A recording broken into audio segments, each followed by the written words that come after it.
Good evening, ladies and gentlemen. I'd like to welcome you to tonight's program, People Are Normal. Brought to you by calendarwriters.com and IntelliStress Profile Management.com. We specialize in helping develop your character's communication and conversation talent. Communication and conversation talent is most important in today's world, more so than ever, because of IT technology. We communicate in a variety of ways. Most people are familiar with their language and how they communicate with others through audible hearing and speech. Communication conversation is important because it contains confidence. Confidence in relationship with other people. Confidence in dealing with other people on any type of issue. Practicing conversation talent and practicing communicating one-on-one with others is essential in today's high-tech economy. It's a fast-paced world. You have to communicate. And you have to communicate wisely, with wisdom. Ups and downs. Everybody have ups and downs. That's how you become wise to the world. That's how you become wise to the ways of things. Through ups and downs, failures and successes. You have to keep going whenever you fail. You have to get up and keep going. I found that out to be true. It's a must in today's world. People are normal. Yes, people are normal. I like to say that I just, you notice my drapes there, I ironed them out. It was getting kind of tight. So I ironed them out, got them ready for the show tonight. I bought me an iron. It was only $10. I bought the iron and ironed it out. Ironing out differences. That's what they say that we have to do. We have to iron out our differences if there are differences. So everything is on time. Everything works properly in its proper place. And we become wiser that way. Did you know that iron has a special magnetism, the iron in our bodies and the iron in our blood? Iron-rich blood, you're either iron-rich blood or you're iron-poor blood. If you're iron-poor blood, you feel in the dumps. You know, you don't have the energy that you should have, and all sorts of things. But if you're iron-rich, you feel good. You feel energetic, alive. Now, it's common sense. That is a common sense. The common sense between our iron-rich blood and our iron-poor blood and the environment that we live in. Everything's just about made of iron or wood, plastics, what have you. But iron more so than just about anything else, because especially where communication is concerned, when we communicate ourselves from one place to another. Iron is very important because we have automobiles, we have buses, we have trains, we have airplanes, space shuttles, all these things made of iron and things like that. So we are naturally, it's like a magnetism that draws us. You know, it works, the relationship between our environment and the iron in our environment and our iron-rich or iron-poor blood is a magnetism. It is like it works together. And that is a communication. And from that, there is a communication. But I'm not going to go into what that communication is because we filmed a video a couple of weeks ago that it was supposed to be on, but we went over the time limit and we couldn't air the video. But we're going to try to keep this at about 25 minutes, and things should work out for us. Now, why are people normal? People are normal on principle. People are normal on principle. Remember that. You are normal on principle. Everybody's heard of principle, interest, and rate of interest, or interest on the principle. Today we're looking at interest on the principle. We are all principles. We are all principles in our own rights. We're talking about the interest on those principles. The interest on you as an individual, the interest on we as families, the interest on groups of people, and the interest on governments. Well, sometimes we can get confused by that interest on the principle. And when we get confused by the interest on the principle, sometimes we go deep within as principles. And the interest on the principle deep within. They say all men are created equal. This is a good thing that is said, that has been said, has been taught to us. But then the issue of interest on the principle is still an issue in today's world. The interest on my principle. How do people feel about the interest on my principle? How do people feel about the interest on your principle? We're not going to talk about color. I'm not talking about color because everybody likes colors. I don't know of anybody that said, I don't like a certain color. They might say, I prefer a color over another color. But they're not going to say, I don't like colors. Because everybody likes colors.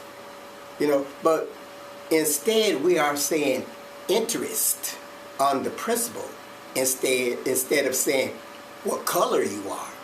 What color you are doesn't matter. It's the interest on the principle. It's about your individual life. What do you contribute to life? What are you doing? What do others think about you? Are you contributing to life? Would you be better off not within your community or within your stratus quo or status quo? It's all about that. It's about what people think about you. But no matter who you are or how lesser or greater of a person you are, you still are important to those that you know. That's because of interaction. Interaction. See, the world is like a net. When you look at the universe, it's like a net. You know, you see the lines going up and down and cross squares. They got a theory about those squares. But if you put those squares, and on the globe you can see those latitude and longitudes, you know. So the universe is like latitudes and longitudes. excuse me, it's kind of warm in here. But anyway, it's like a net. And within each square is something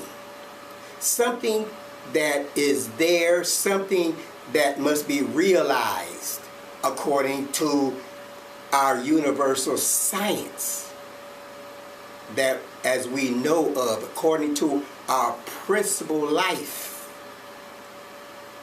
That square, what is in that square? What is in there? Okay, if you put the circle in that square and you say, and that square is the world, all of a sudden it grows, or they call it Big Bang Theory, or growing, or whatever, and it grows. It becomes the world. That is a principal interest. That is knowledge. That is how we that's how we become to communicate with our environment. Interest on the principle. In principle, we go to the stars.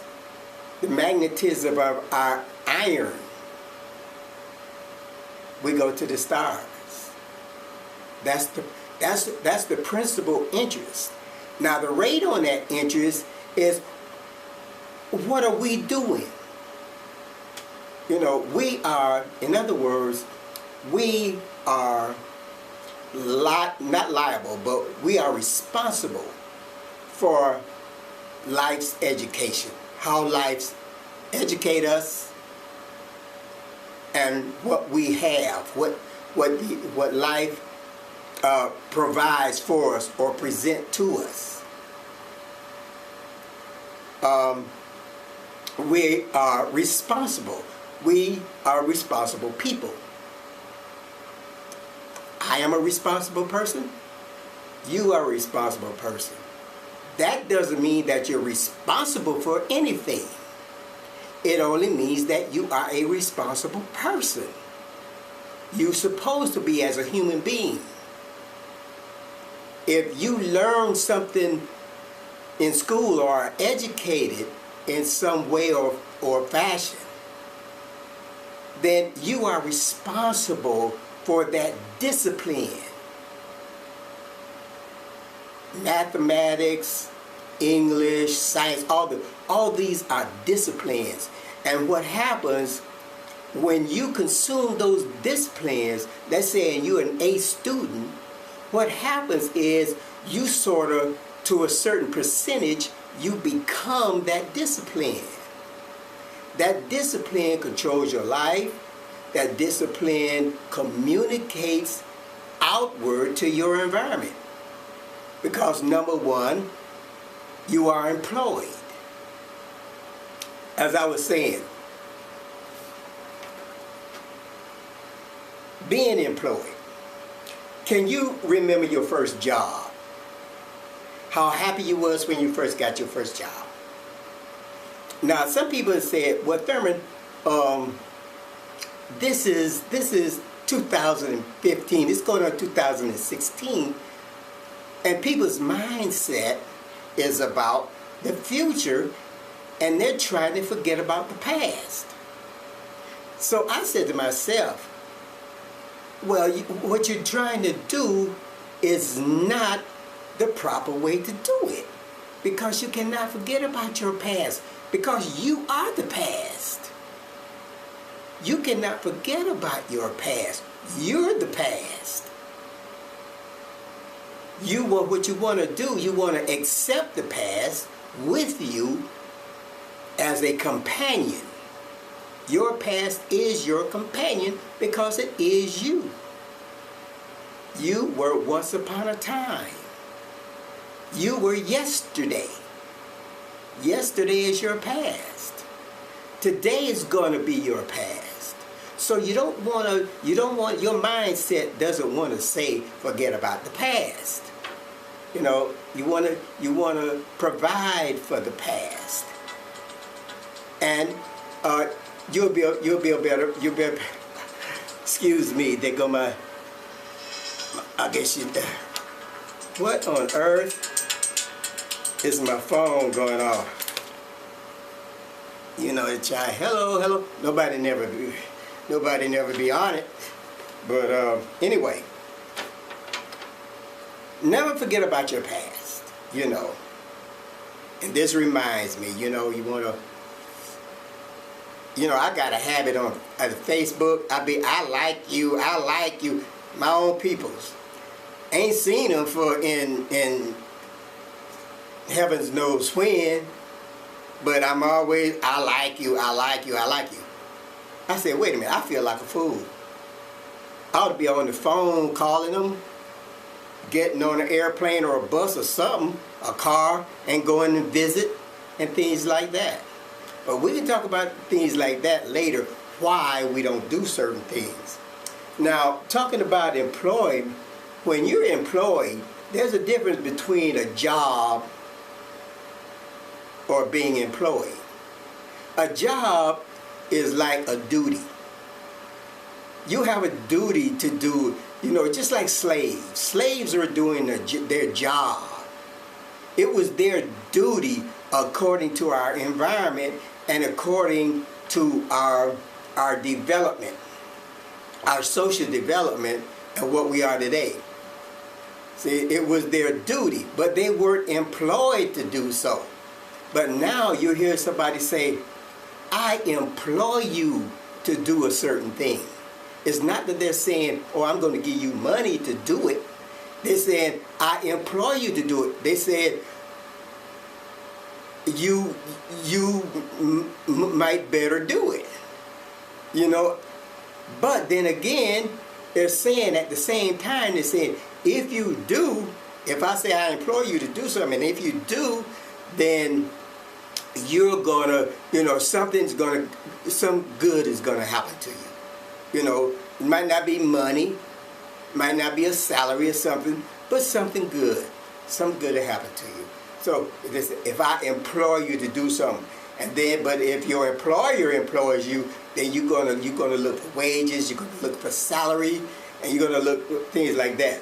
Now, I worked at IBM in New York, and I like to tell this story because it's a true story. And I worked at IBM, and during the time of the Woodstock and the hippie movement. And what happened, the reason why I got the job, New York State employed me. And they were employing people off the street, you know, especially minorities, because of the hippie movement. Professional people, computer programmers, and things like that, they were getting out the business. They were living in communes and things like that, flower children. And they were just leaving their jobs wide open, and they couldn't fulfill the the positions that were open. There were many positions open. So what they had to do, they had the OJT, on-the-job training. They had to get people, a workforce from off the street, get them in there and train them right on the job. That's how I got in IBM in the early 70s. And I became a technician, a computer technician. My own toolbox and stuff.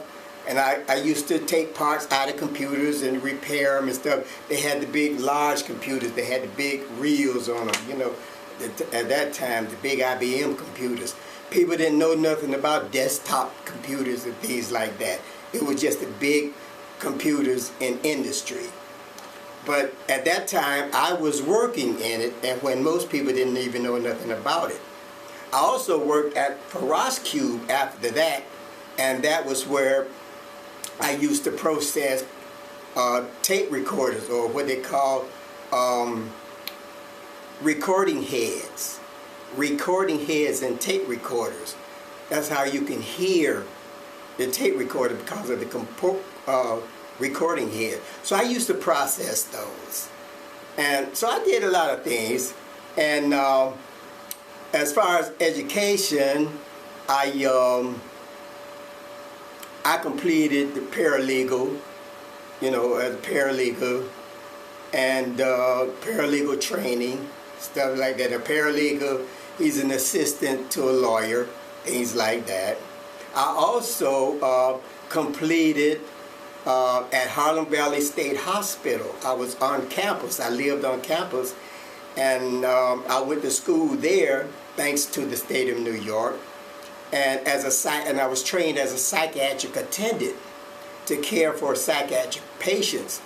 And I was right on the grounds at Harlem Valley State Hospital where the patients are.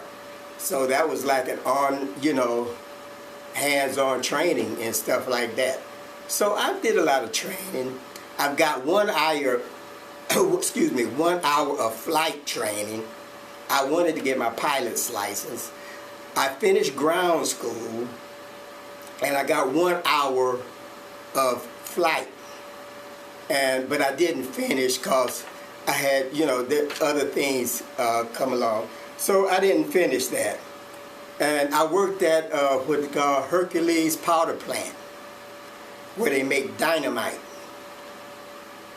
Well, I tell you, they had an accident one time, and a lab blew up. As you might have guessed, I was out of there in a hurry. I left that place. None of that for me. So you might say, oh, people associate my name with thermal. Oh, that's thermonuclear. No dice. I'd rather be clean, stuff like that, on the scene, so to speak. Okay, we talked about education as a responsibility, about how things are, and that responsibility is how things are. And people strive to maintain how things are. And sometimes it's very difficult to change the way things are. Right now, a transformation, when we want to transform, or a transition, when we want to make a transition from one social strata to another, is very difficult. And we have a lot of things to overcome because of our belief. We try to hold on to belief. Our belief has been doubted, so we try to hold on to that belief. Everybody yell. Somebody say loud, yell loud as you can. Yeah. People trying to hold on to their belief, Their belief has been doubted. They want to be comfortable and hold on to their belief. This is why certain things are happening, and they are resisting change, which isn't bad. But a lot of times, if you resist change, then things happen sometimes. It's just like the train that came through in America. The Indians, they didn't have a chance when the trains come through, because that's what was going on. That was the happenings. And they had to get out the way. And sometimes you got to get out. You got to know how to deal with it, or you really have to, I mean, I like everybody. Everybody. So, okay, what is the obligation we owe? The obligation is how things ought to be. We are obligated, like I said, we talked about this before, we are obligated to how things ought to be. I'm talking about how things ought to be according to good social conduct. Not how things ought to be according to crime. This is a joke I heard when this little boy came up to this guy and said, "Hey, would you like a cookie?" He said, "Oh yeah, sure." Gave him the cookie, ate the cookie, got high as a kite. Little boy, he went to find the little boy and said, "Little boy, where you get that cookie?" "I got it out of the machine over there." You're making these kind of transitions. Now, who am I to say whether it's good or bad? But it certainly is funny. Okay, how things ought to be. We have to have second thoughts about that. Well, we want to do about 25 minutes. Managing yourself is about how well you conduct self-confidence, how well people have confidence about you, how well people trust you, and things like this. You know, what kind of person are you? Are you the type of person that people depend on? Are you the type of person that people confide in? Are you the type of person that people are interested in and want to get to know better? So, always, the bottom line is, always keep your conversation positive with people. Positive about issues. Don't be afraid. We got a constitution that says we got a freedom of speech. But remember, you got an obligation to yourself. That freedom of speech says you are obligated to make other people feel good, not feel bad. The freedom of speech is about making people feel good, not about making people feel bad. You see, a lot of people don't know there's certain things, you know, like I said, the coin spins, you know. Okay, everybody, thank you for listening, coming in and listening on tonight's program. People are normal because people are normal. And from every day, once you realize that you are normal, you're going to get better and better and better. Your relationships with others is going to get better, and you're going to feel great. So thank you very much. This is Thurman. Peace out. To our next video. Thank you.